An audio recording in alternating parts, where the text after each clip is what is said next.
Remember, your present situation is not yet your final destination. Hinumdumi na ang imong sitwasyon karon di pa na mao.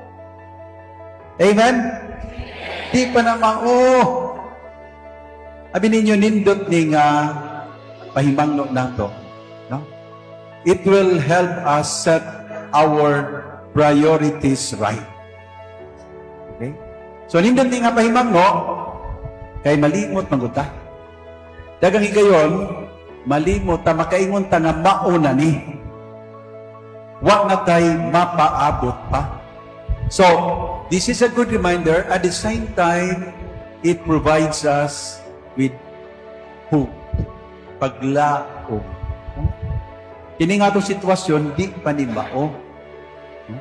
Napatay paabuton.